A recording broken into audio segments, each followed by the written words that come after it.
Cool. Cool. Okay. Hello. I'm Hey, back Eric. for the second episode. Woo! um, so on this one, I'm joined by Joe P and Joe C of Deal Casino. Hello. Welcome, my Yes. friends, my longtime friends, and incredible band.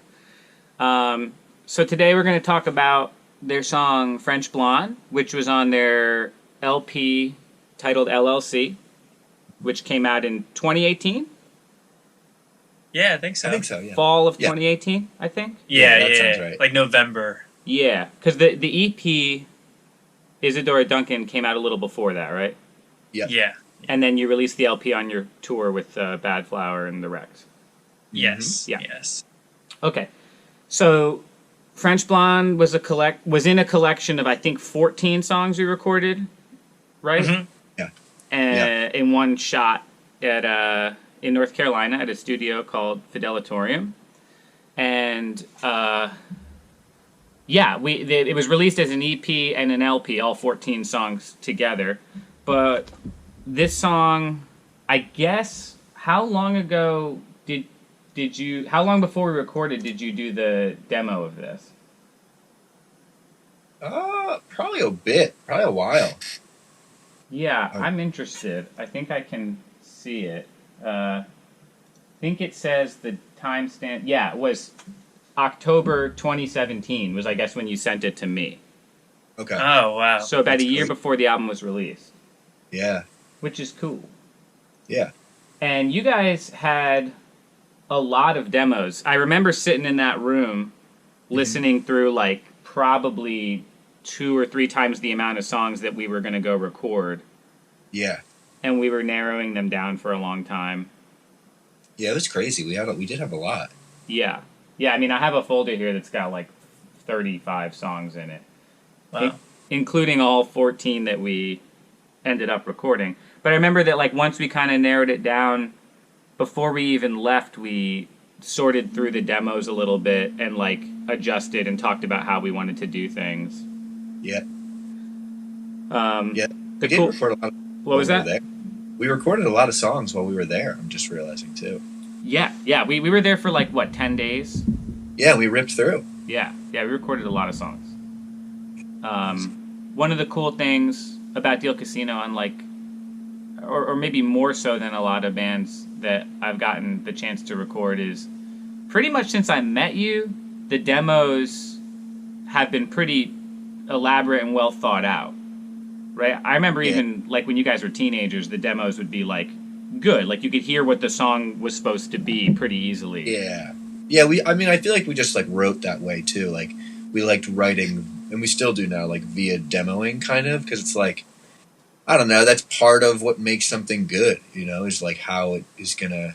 I mean, yes, I think that every song should be able to be played on an acoustic guitar and whatever, but it's still like it's like working backwards. Sometimes that's appropriate. I feel like to like start with the sounds in mind and then take it back to the acoustic guitar and be like, all right, let's keep making sure that this is good and play it with a single acoustic instrument and like kind of just going back and forth and always checking. Whereas sometimes you can create something too far and then you go back and it's not that good as a song Yeah. because you relied too much on like synths and like sounds and stuff like that. But as long as you keep it, like most of the demos are elaborate, but it's still like 4 main elements. You know what I mean? Yeah. It's still the essential kind of 4-track style of demoing.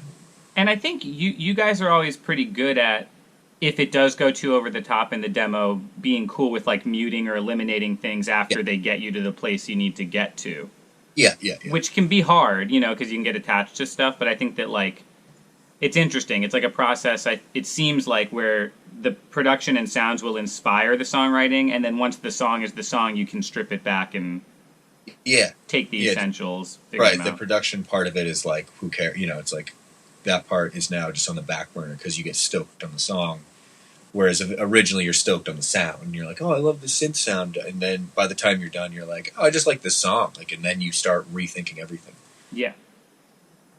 And I think for this song in particular, this was like really the first adventure into this a sort of new vocal style for you You know, like, Yeah. and I think the sounds were a big part of that, like inspiring, you know. Yeah. I remember when I first heard the demo, I think I listened on my phone, and you hear this kind of like semi-atonal bass riff, and then you start kind of talking over it. It was like, holy Right. crap, this is like a heavy vibe. Yeah, it was we'd never done anything in Yeah. that world. But that's probably why. Probably why it exists is probably like a result of like reacting to like, let's do something different. Yeah, cool. And I mean, I'm actually going to play a little bit of the demo now. The demo's, as you'll be about to hear, pretty not far from where the song ended up. The lyrics weren't finished yet, I don't think. Yeah. So like there's some differences, but like the vibe and Yeah. the tempo is, I think, almost exactly the same. I'm going to play a little bit of it now.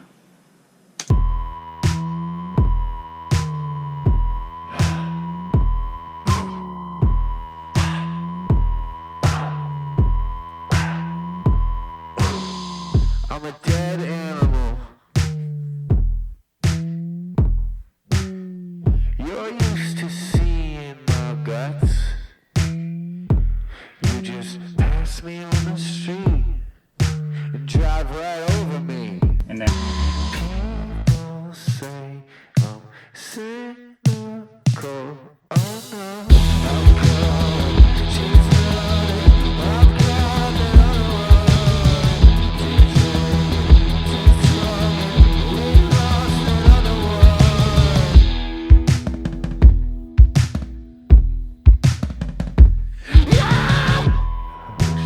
yeah.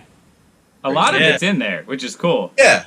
Yeah, a lot of it was definitely like there, and I mean, it has a lot to do with like the drum beat. It's like the drum beat and the bass riff are like the whole song. Yeah.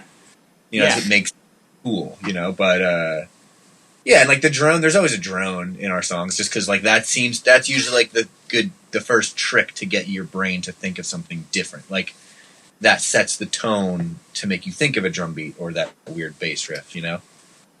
But yeah, I don't know. And, yeah, and the drum beat is cool because it comes from playing it on a keyboard, like MIDI drums. Probably wouldn't have. No one would have come up with that shit probably if it wasn't for like playing it on an actual fingers keyboard. Yeah. So it's cool. And then Chris just like had to.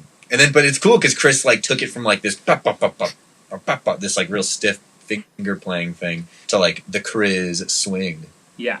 Chris is Yeah. really special drummer. Chris, Yeah. you know, obviously played on all the songs we recorded down there, but he's got like a unique idiosyncratic feel that is so perfect for something like this that Crazy. we'll get into the drums, but I think that like the stuff Chris does mixed with like really metronomic sort of like drum machine things creates a very, very interesting interaction. Yeah. That's awesome. Cool.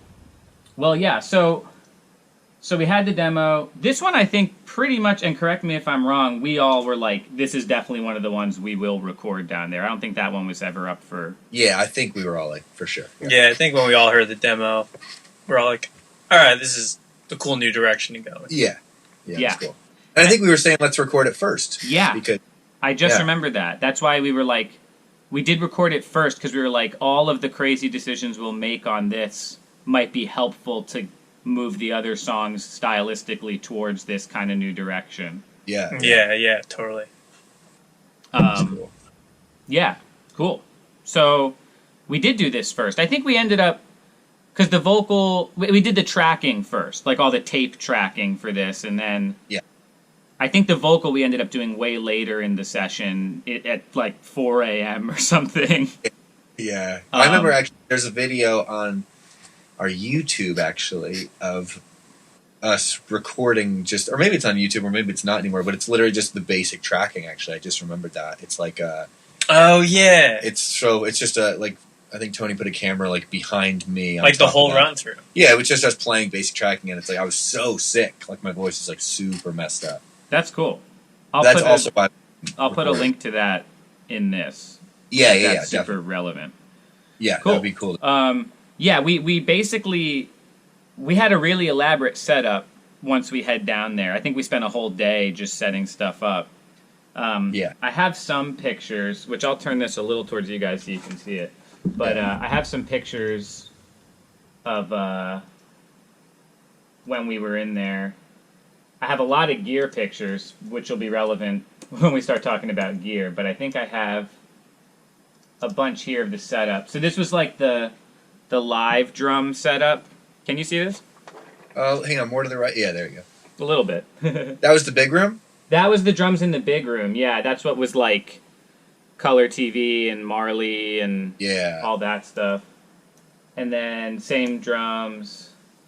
These were the amps and the Leslie that we kind of left up to reamp things through from the control room, like synths and stuff, which got used on a lot of the synths, it looks like, on this song.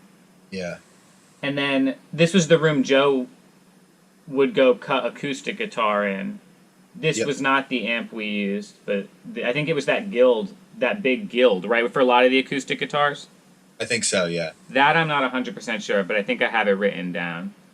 Yeah. And then, that's the same room. That's the piano that we'll get to the interesting story on the piano here. I think because you were just sitting in there is when you, like, tinkled the piano keys that ended up staying. I think that's not even the piano microphone. Like, I think it's coming from other stuff. But the other thing we had, which was super relevant to the sound of the record, is we had, like, a set of room mics set up in the big room that we would consistently, like, shoot sound either out of an amp or a speaker, or just put an instrument in that room and use those room mics, like Happy People, all the the crazy everyone making noise stuff was just these room mics that were a very large part of the sound of a lot of the sounds on the record. Yeah. I think it looks like the background vocals in this song too, we'll talk about them more, are just one take of Josie and John in the live room, but with just the stereo room mics on, like them kind of yelling. Oh, that's crazy. Oh, yeah. Oh, I remember John screaming, Yeah, that was towards the end we did that too. Yeah. Cool. So, I guess we could dig into it a little bit now. It probably makes sense to start with the Space Echo loop, right? What was like that? the drum loop, the like 808 sound. Oh, yeah. Because I think we recorded that to tape and then played to that. Yes, I think so. When we tracked? Probably, because I don't remember playing to a click for some reason. I don't remember. Yeah, I don't really remember. Like, but, we probably just tracked that, yeah. Yeah, it definitely wasn't to a click, because it looks like I estimated it at like 81.017 whatever, so it's probably whatever that drum machine was set to is what we recorded to. That's funny. So let's see. So I have a bunch of notes, which I'll also pull up in here, but so you can see them on the screen. This one is French Blonde. So the first thing was the drum loop, which was the 808 units in your modular rig, I think? Yeah, we set up both me and Joe's modulars next to each other, and I think I used his as the clock. Okay. And the modules in my rig to make the sound. And it was the 808 kick. Was it the 909 snare or the 808 snare also? It just says modular 808, but we used the 909 sounds for the Robot Hot Dog. Oh, okay. So I think it might have been just 808. The snare sounds like an 808 to me. Yeah. And it said, okay, so I think what we did was we tracked it dry onto a channel of the tape. We did all the basics for this record to the Studer at Fidelatorium. And then after we kind of got the basics tracked, then we reamped it through the Space Echo, and Joe performed Space Echo delay stuff. Yeah. Joe P did. There's a video of that definitely online. Yeah, there is. Yeah, that was so cool. Which is very fried. Let's check that out first. So this is the drum loop, the 808 loop, being reamped off a tape machine through a Space Echo, then back into Pro Tools after we had gotten the basics that it was the metronome for, which sounds very convoluted. Man, yeah.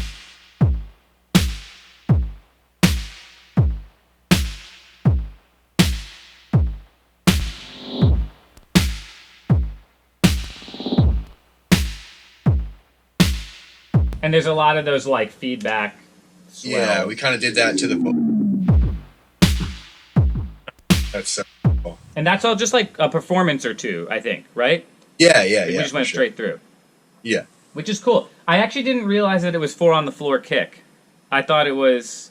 Now, I remember with the sequencer we were using, we couldn't get the kick out on the 2 without triggering the snare. So we're just like, let's leave it in there. It's better. It's cool.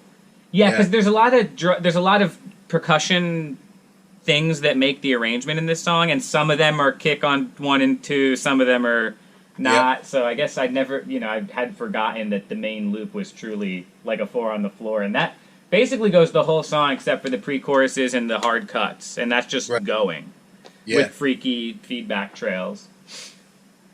So then after that, a lot of the other percussion we added later, but then was Chris's like drum set that he performed live with bass, and I think it looks like acoustic guitar.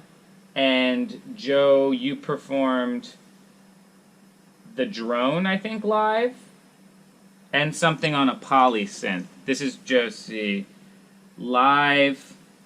You know, right? Maybe. Was an MS-20 through the L cap. Which sounds like probably the drone was the MS-20, right? Yeah, because I remember I was about to like sample it from the demo. I remember. Yeah. And then we ended up using an MS-20. Yes. Yes. But like it was in the control room. It wasn't in the main. It was like an overdub or something. And we had like the perfect resonance on the filter to Yeah. create that weird.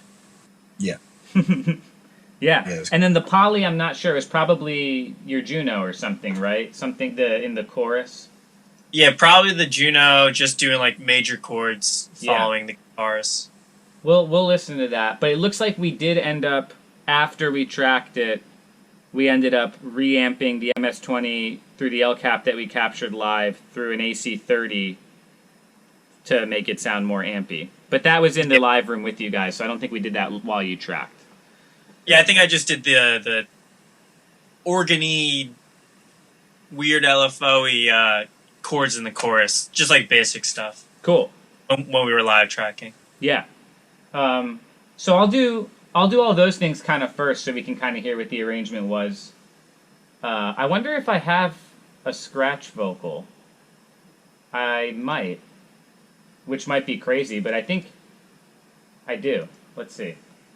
Okay, I'll keep that up for a second. So here's the drum sound that Chris played when we live tracked. This is 4 mics.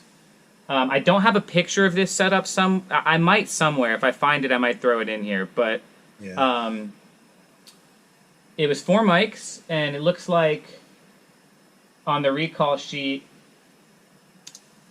this was kit 2, so it was a U195 like FET condenser on the kick going through a SPL transient designer, and then an 1178, I guess one side of an 1178. Probably not doing too much, but I remember that the mic was by the beater.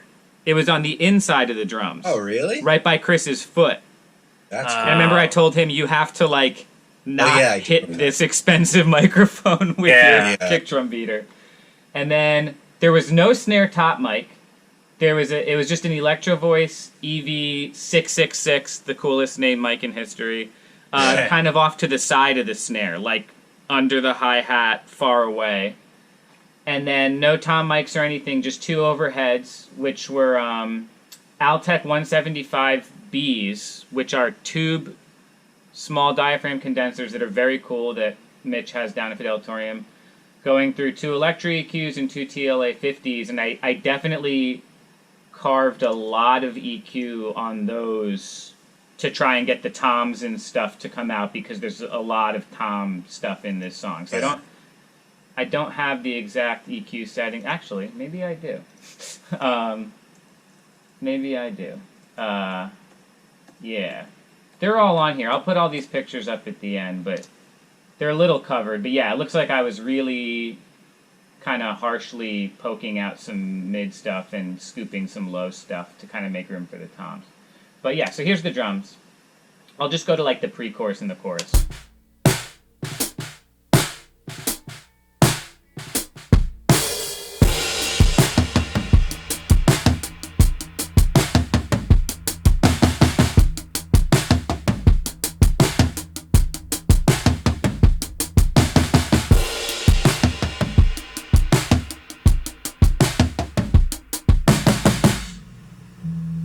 And you can hear the bass bleeding from the room that it was next to, which is cool. Yeah, And then, that's sick.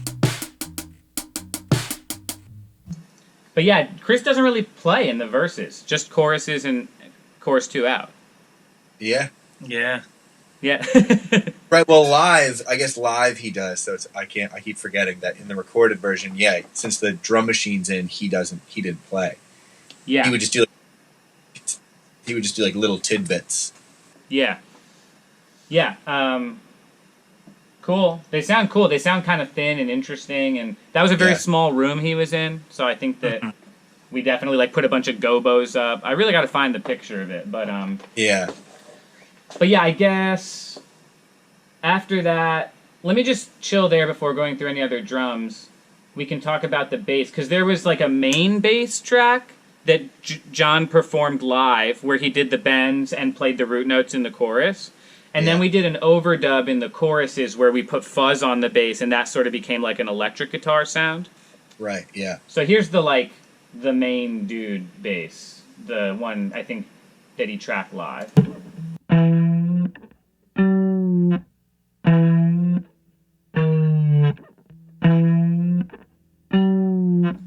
then in the chorus.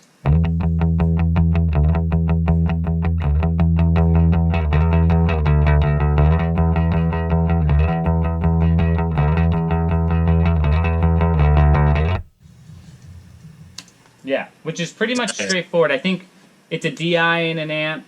The DI was the Evil Twin, which is a tube DI that's awesome and they have down there. And that's only in on the choruses. It looks like that was removed everywhere else, so only when the big low end's in.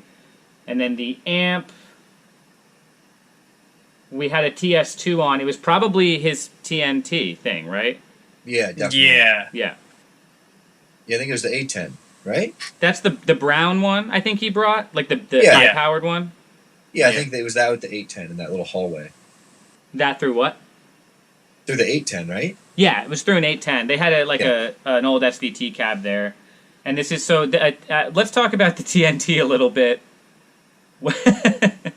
TNT, it's been through some stuff. It fell out a car window. Yeah, it's a piece of crud, but it's amazing. It's actually a keyboard amplifier with like what, a 118, 115? Yeah, Yeah. I think it's a TNT. Yeah, it's combo. really good. It's, And John's been using it forever, right? Yeah. It's And then ridiculous. his dad modded it to like double the power and the output. So it's actually two TNTs in one. It's like 300 watts. Or Yeah. something. Yeah. And that's cool. And it's solid state, so it doesn't sound like. But it has a normal- weird thing where, like, I think the way he sets it up, it's so it's clipping all the time. Yeah, it compresses. It has a compressor. There's a light that's like, if this is on, you should turn down, and it's always on.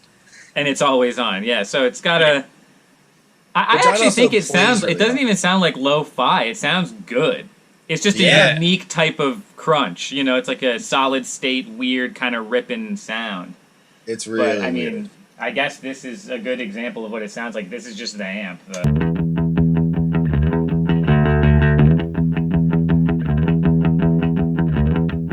And that's just a tube condenser on it, the TS2. Yeah, Yeah. That's the John Rodney sound right there. that's it. So that was the bass setup. The bass was in... The amp was in an ISO next to the drums. Yeah, So there was a good amount of bleed because the ISOs, you know, were so close. But I kind of worked in our favor a lot, and it's cool and kind of gives everything more of this, like, roomy, messy vibe. Yep. And then I might be wrong about this, too, but I think this is the acoustic you played live? Right? You played an acoustic live.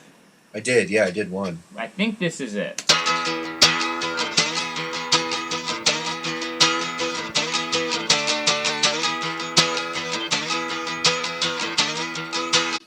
So Is that... it the lo-fi junkie? Might be. Yeah, that looks like it was probably going into that room with the amp, Yeah, definitely. and it was being played through like that Guild amp, not that distorted, and that was a EV655 through a 7602 and a Crane Song Phoenix. But I think that we just sort of probably had it in the room and used it as like a scratch, but then kept it. Yeah. There's like 3 or 4 acoustic guitars on this song. Right. Yeah. But I think that's the one from the live take there, and that goes the whole time, you know. It plays...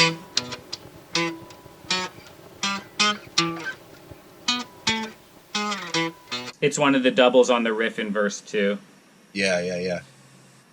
And then let's check out this drone. So these would be all the elements that were tracked live. This is the drone that Josie...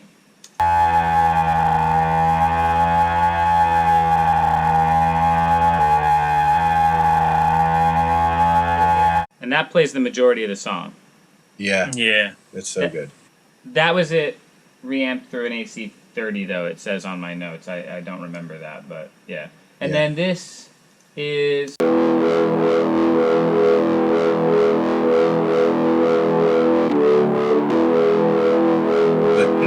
I guess the Juno? Or did you have your Nord? No, there's no. No. It was my setup was the Prophet, the Rhodes, and the Juno. And that might have been the Prophet. Yeah. Could have been. It's Yeah. heavily reamped and distorted, but it's Yeah. just like It sort of sounds like major Prophet. chords in the chorus. It's probably Prophet on the 0-0 setting. Yeah. Yeah, Chris but I was think pushing me to play the Prophet on every song. Yeah, he'd be So- like, "Oh, the Prophet, get the Prophet on the song." And then yeah, he'd I go think to that sleep. that drone and that polysynth were your live tracking from the way the session is set up, and then looks like you did one more overdub of a mono synth. I think that plays the vocal melody. Yeah. Oh yeah, Yeah. I forgot about that.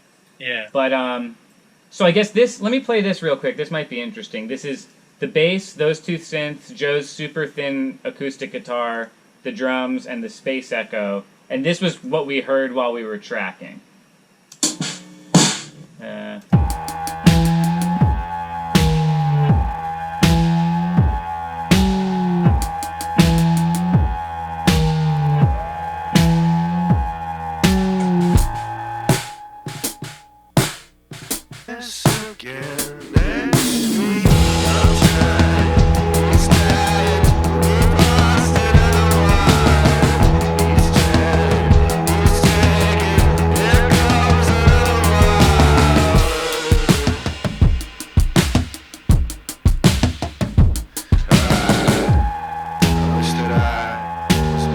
And that's the scratch vocal.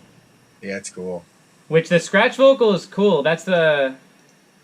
On Happy People, the whistle Oh is yeah, from your scratch vocal, too. and that shit's so cool because it's distorting. Yeah. Because you were Yeah. running your vocals through that pedal board that allowed you to put, like, pedals really? on your voice. I don't remember that.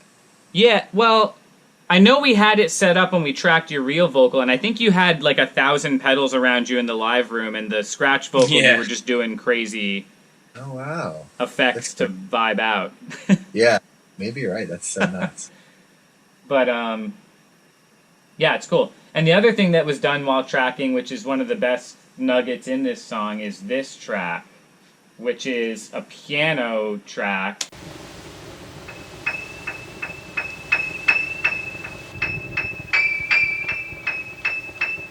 And in the bridge.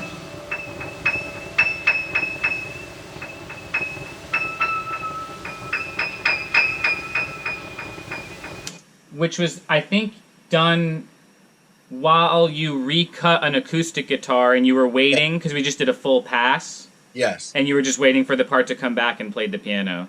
Yeah. So you're hearing it in the. I don't think the piano was mic'd. Like it wasn't live. It was like you're hearing it through an amp or something. Say it one more time. Sorry, I'm having trouble hearing you. I think that was not even. I don't even think the piano was like on. Like I don't think there was No. any mics on. No, it was just the mic that was on your acoustic guitar hearing it in the room. Oh right. Okay. Yeah. But I remember we just listened back and we're like, that's pretty creepy sounding. Let's keep that. And I think we Yeah. threw it around to the ending and stuff too. Definitely. Yeah. But that ended up being a very neat sound. Yep. Yeah, so let's talk about this crazy chorus drum arrangement. So I'm going to go to like chorus 3 where everything's in. So we got Chris's drums.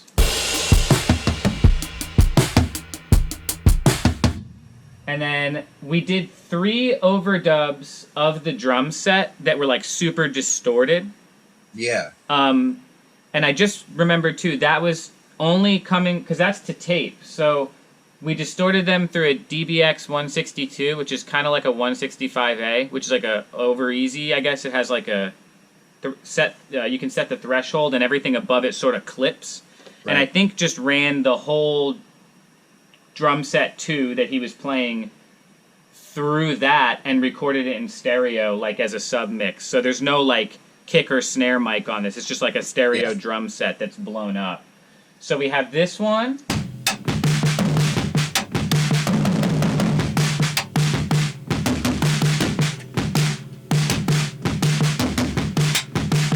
Which is just Chris being Chris. I did not even know we did that. Yeah, and then a super taped ride cymbal.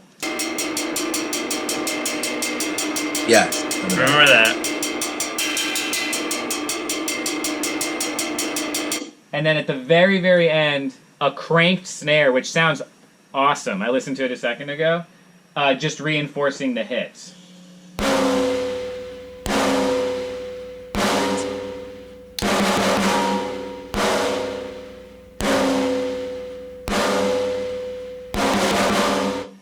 Which is cool. So all the organic drums together kind of equal this.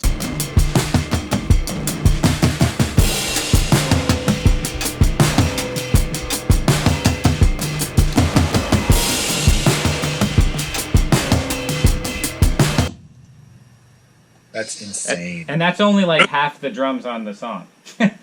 So then we got the Space Echo, which we've heard. These are all the like electronic drums. And then the noise hits.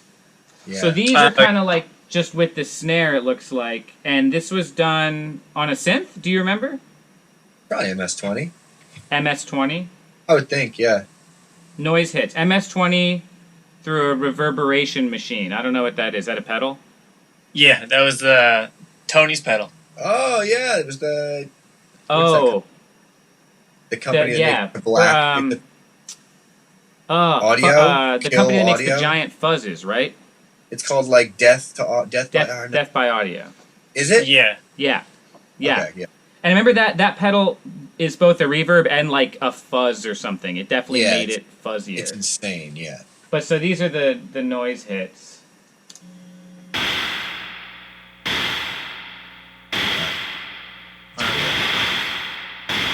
And I think one of you just played it. Yeah, probably. Just along with the song, because it was really impossible to sort of grid anything with this. We had to just play everything because it was set. There was no real grid or click. It was just to the Space Echo. Yeah.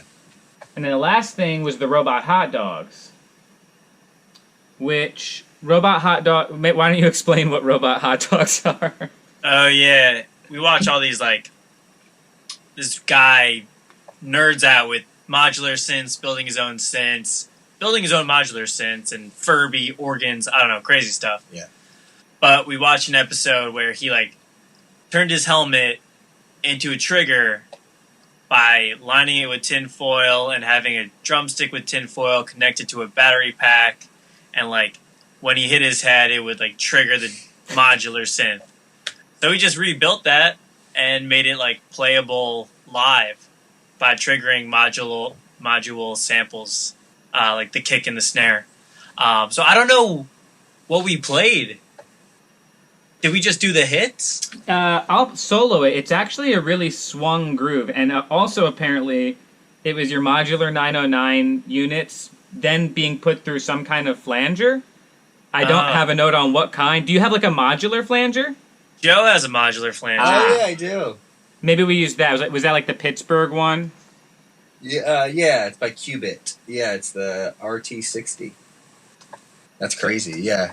So I'll solo this real quick, but I remember it swings pretty hard, I think. So it Maybe interacts with the drum. I think we probably told Chris to play it. Yeah, Chris was like a little... Chris, another fun fact for those watching or listening, any music you hear, anytime you hear any music on the record, so if you listen to the record, that's the only time he was awake. So you don't hear... And like as soon as each song ends, when you're listening to through the record, he's asleep in between... in between any moment that wasn't music. There was the couch in front of the console. Right. Yes. So you And do that- 10 days, subtract probably, 45 minutes or so of music, and that will give you how much he slept. Yeah, that's actually many people in many sessions that I've been down there for find that couch and make it their zone. And Chris definitely was the king of the couch. Yes. Well, actually, he was the overdub king, and once we crowned him that, he really leaned into that and was like, "Oh yeah, like that's my thing. Like I'm the overdub king." And he started. It actually started causing more problems, but almost every time it was a great idea. I know. Get the Yeah. trash bag. And remember, Trash- you would just see his head pop up because he'd be asleep behind the console, Yeah. and they'd be like in the middle of doing something, and Chris would just be like, "Stop! I have an idea," and everyone would just be like, "Okay." we'd be halfway through figuring out like the lyrics to the first verse, and he'd be like, "Wait, I have a good tambourine idea." Eric, turn on the mics. Yeah, he would just walk in. He didn't understand how microphones worked. He'd be like, "Turn them on." grab a bag of garbage, start throwing it against the floor. We have footage of that somewhere. We have to get. That was the beginning of Marley, Oh, Nice. yeah. the Chain Man. Wow. Yeah, wow. And then he tried to sell the chains on Reverb while we were there. That really developed quite a bit. Yeah, he really. Whenever you give him something, he really leans into it too far. Like, oh, we'll call you Marley, and then he's just like, oh, like, Oh, my goodness. Here's the robot hot dog part.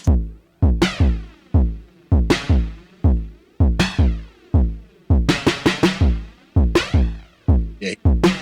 It definitely has a flanger on it, Oh, yeah, for sure. that's cool. which is cool. So here's like how the whole groove adds up.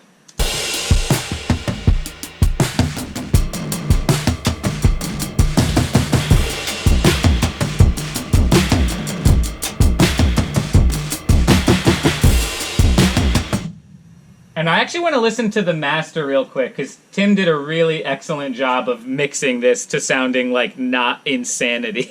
It's Yeah. a lot of drums. That's a lot of It's a drums. lot of drums. Here's a chorus from the master, which you can go listen to anywhere on the internet. But It's broken in pieces, but here comes another one. It's staining your teeth, but yeah, I think it's a lot of it was cleaning up the low end because a lot of things had kick drums. You Yeah. still hear all the flammy stuff, but all the Crazy. kick drums feel a lot tighter. Cool. There's a lot more left. Let's keep rolling through this. So, more foundational stuff. Later in the process, we had John play a fuzz bass in the choruses because we were like, these choruses aren't heavy enough. Yeah. I'm assuming this was his P bass through the crayon, which is like a fuzz. Oh. Yeah, it's a little. It's like a fake. What's that really expensive pedal? The Color Box. Okay. Yeah, so it's a JHS pedal, but it's like the mega step down from that. But it just gives you like that console distortion sound. Cool. Yeah, so we had that, took that, so I can solo that, and then we also sent it to the two room mics through an AC30. So it was getting recorded DI with fuzz, and then through an AC30, but no direct mic on the AC30, just room mics. So That's awesome. this is the DI fuzz bass.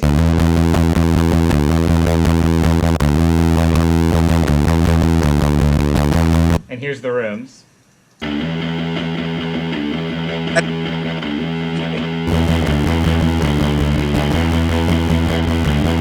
Which is just like, yeah. See, like that on its own. If John heard this, he'd be like, "That would be a sick song, like in its own." Right there. yeah, gnarly. And it goes like the whole time. And I think in the bridge, he doubled the riff with it.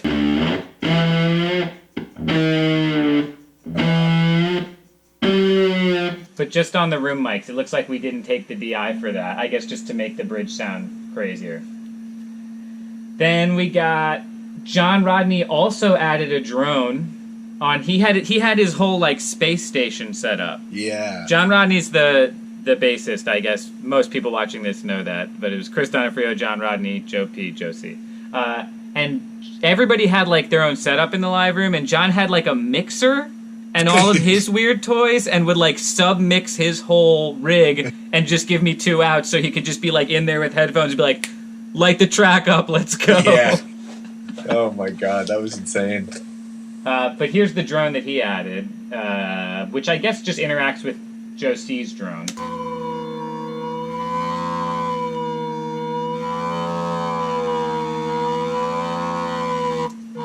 Yeah, it's just in verse 2, and it's similar to yours.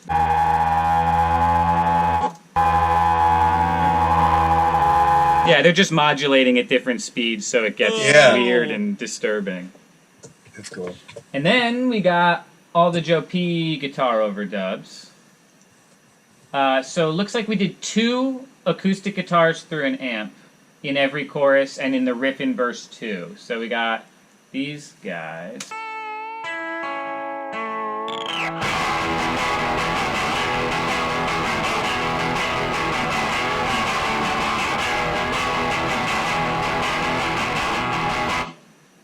Which is very cool sound. That's kind of like Beck a little bit. Totally, that's what I was just thinking. It reminds me of Loser, right? Yeah, that's got to be the Guild, though. That sounds like the low end of the Guild. Yeah, I think I have that written down. Yeah, Guild acoustic. So that's my acoustic? Yeah, it's your acoustic, probably. My acoustic, which is in D, which this song is D, so that makes sense. Well, no, the song's in E. But the low note, the banana, is the D. Yes. Sorry. And through a Guild Superstar amp, which is what we had the picture of. But then it looks like after the mic, which I think I said before, and I don't know if I'll remember, but whatever it was, the acoustic guitar was the EV655. Through all that stuff. After that, we put it line level through the Mobius. Oh, yeah. And then put the lo-fi setting, but only the detune, so like a really slow asymmetrical vibrato on the whole track. So that would be this one, I think.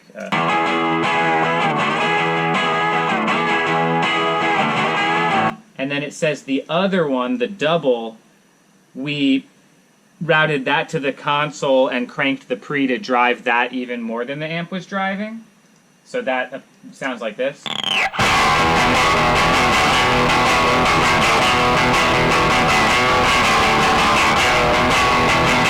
Yeah, they're gnarly. Yeah. Amp.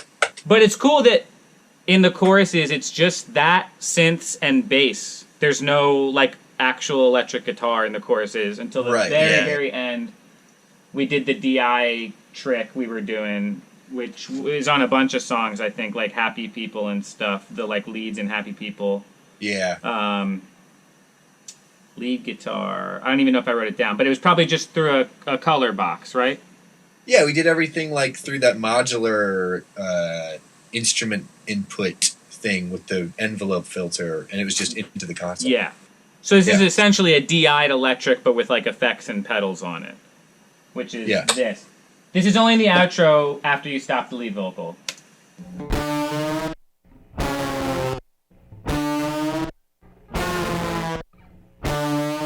It sounds like there's a slap or something too. Yeah. That's sick. Like a chainsaw. Like a chainsaw.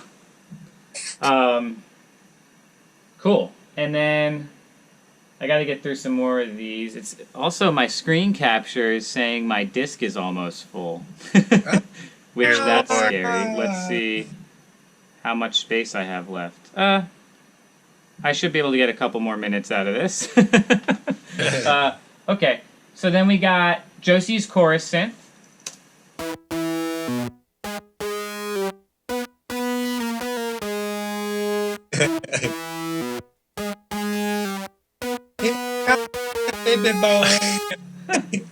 Which sounds just like a really distorted MS-20, right?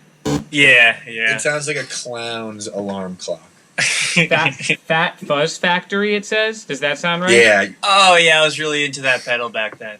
Yeah. Cool. And then the piano. And I think that's all the instruments for this song. And then the vocal setup was a little crazy. So we heard the scratch vocal before, but I remember we got on this kick of doing vocals at like 5 a.m. or something, me and you. Hell yeah. We started it off at like 3 or 4 a.m., I remember. And because we couldn't, I don't know, I was so sick, I couldn't really do anything for the first like week. And didn't you finish the lyrics to this like right before we tracked? Yeah. Literally, everyone left, and I like sat there and did it. and then we ripped it. You remember But you like what- locked yourself in the ISO with the piano, and we were like hanging Yes. out in the lounge, and then you just like walked in. And you were like, "Let's go, I'm ready," Right? Yeah. and we tracked it. I think that's when we were doing that elaborate Facebook hoax. That was Yeah, a probably. different story for a different time. That was the most insane shit ever. But it says here that the setup for that was you sang into an RE20, and that went through a Shadow Hills Gamma pre, which is a really fancy, nice preamp that they have there. And we took that direct, so that would just be this guy. You're used to seeing my guts. And then we multed it, like copied the signal to go through the reamp rig, which was the JHS color box, through a TLA50 compressor. And that got taken separately into Pro Tools, which is the same thing as this. You're used to seeing my guts. And then we multed that whole signal after that to the Space Echo and recorded the Space Echo live as well. And I think that is its own print here. I'm the next holiday. So this is all three together. I'm the next holiday. Yeah. All your meals at once. And this is like 3 or 4 takes. Looks like all you did. Like it was just full takes, and we just maybe used a different chorus performance or something. But Yeah. It's such an easy song to sing because it's mostly just low talking, you know. yeah, there's a double in the chorus. It's broken in pieces, but here comes another one. It's staying. And then it just doubles the scream and the. You practice shooting your gun. And it's the high octave in the verse. But that was all done on one track, just the same, or 2 tracks, the same setup as the lead vocal, just distortion and clean. Yeah. And when Tim mixed it, I'm sure there's a slightly different blend of distortion and clean than we're hearing now, but I think we gave him both to be able to have like a blend. And then the backgrounds are incredible. They're Josie and John in the live room with just room mics on. It's broken in pieces, but here comes another one. And then I think there's this part, which I gotta play. Yeah. Don't worry, no worries. This one is on the house. It's on the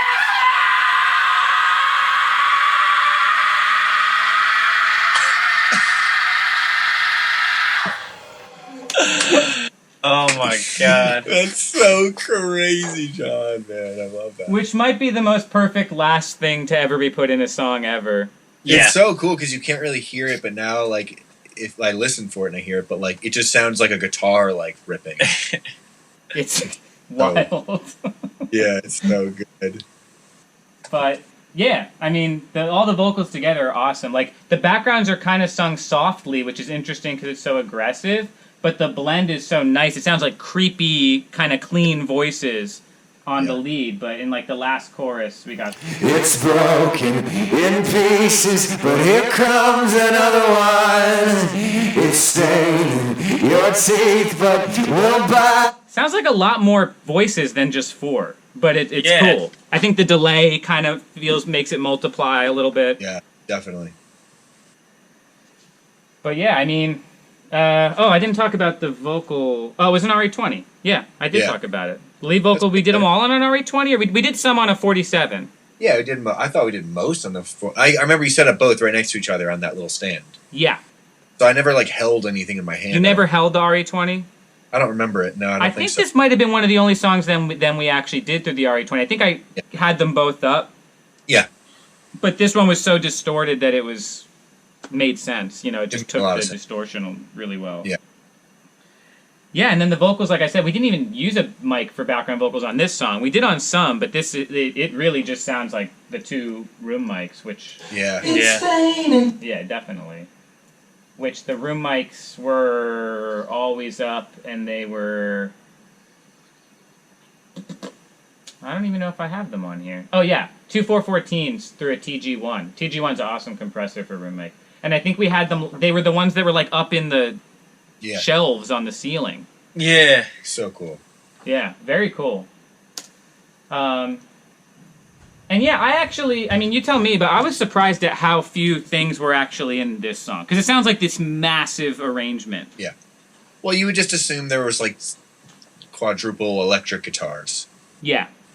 but there's just not any. But it's like, it's cool because everything is like one guitar. Like the drums sound like a guitar distorted. Yeah. So it's like if you do too much, if there were actually electric guitars, you probably wouldn't even know they were there. And like everything's distorted. So Yeah. it's taking up that space. Yeah, but it's cool because usually when you do that, it doesn't work. When you do everything distorted, usually it's like, all right, well, you got to have one clean thing. But like, I don't know. It's like it sounds like it all is the same exact distortion in a weird way. Like it sounds like it's all running. They're all clean running through something. Not like, oh, this pedal, this pedal, this pedal. Like so they're all interfering. It's like somehow it all just glues together nicely. Yeah. I think a lot of the tiny sounds, like the drums being kind of thin and the acoustics being kind of thin, leave room to have more of those things that are distorted. Because like if any of them were huge sounding, it would just been so hard to like layer and create this puzzle. Yep. But yeah, I think that also like it's important to just acknowledge that this song, just with that groove and that loop and that vocal performance and the chords that are there, like would feel like the slammer that it is no matter what, you know? Right, yeah. And I think it was just like choosing ways to make it more exciting, but like it's a great song with great parts and like it just feels good. Like everyone I know that has heard this, whether it's live, the demo, you're just like, wow, this feels really good.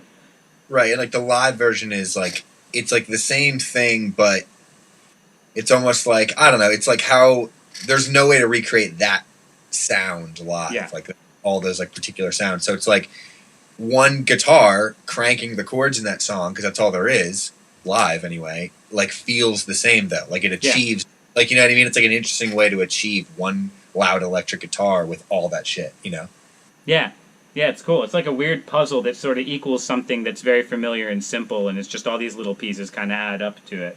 Yeah. But I'm glad we did this one first. I think a lot of the things we learned doing this informed a lot of the other decisions on the album that worked out Totally. Oh yeah. nicely. Yeah, we did everything. We tried like both drum kits and the room for vocals. True. Like we did so much stuff with the room mics because that just sounds sick.